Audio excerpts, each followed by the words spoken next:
بھائی تم بڑے بڑے جاگیرداروں سے ٹیکس لے نہیں ہو، تم اپنی عیاشیوں کو ختم کرتے نہیں ہو. بتائیں نا مفتاح اسماعیل، یہ اتنا آپ کہتے ہیں ہم پر پریشر ہے، 70 ارب روپے کے مزید ٹیکس لگا دیے. ذرا بتائیں نا انہوں نے اپنی گاڑیوں کو کتنا کم کیا، اپنے سرکار کے لوگوں کا پیٹرول کتنا کم کیا.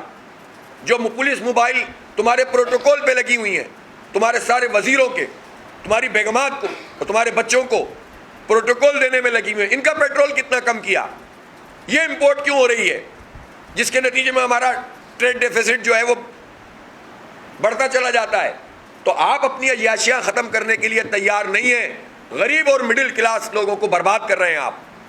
کاٹیج انڈسٹری کے لوگ روتے ہوئے ہمارے پاس آ رہے ہیں، برباد ہو گئے ہم. جتنا بل نہیں ہوتا اس سے کہیں زیادہ ہمیں فیول ایڈجسٹمنٹ اور انکم. یہ انکم ٹیکس کہاں سے لگ کر آ گیا؟ ایک آدمی جو گھر میں جو ہے ریزیڈینشیل ایریا میں رہتا ہے، اس کا انکم ٹیکس تو اس کی آمدنی پر ہوگا.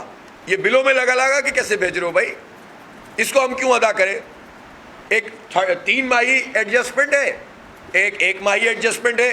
اور میں مفتاح اسماعیل سے پوچھنا چاہتا ہوں، ایک ذمہ دار آدمی آپ جیسے بھی ہیں، اب وزیر ہیں، اور آپ نے کہا کہ ہم 1000 میگا واٹ بجلی NTDC سے، نیشنل کا جو گرڈ ہے اس سے ہم کے الیکٹرک کو دے رہے ہیں فری میں.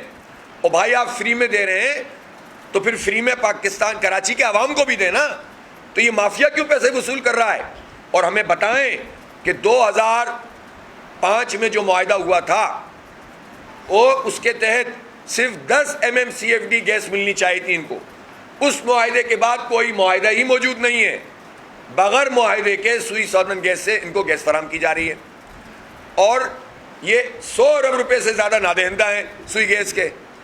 اس کو ایک طرف کر دیا گیا اور ان کو کہا گیا کہ آپ کرنٹ بل دیا کریں.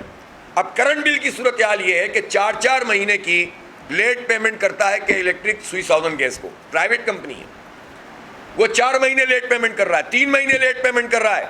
اس کو کوئی نہیں پوچھ رہا. نیپرا بھی ملی ہوئی ہے، حکومت بھی ان کے ساتھ ہے. ہم 2 دن بل نہیں دیں کاٹنے کے لیے آ جاتے ہیں.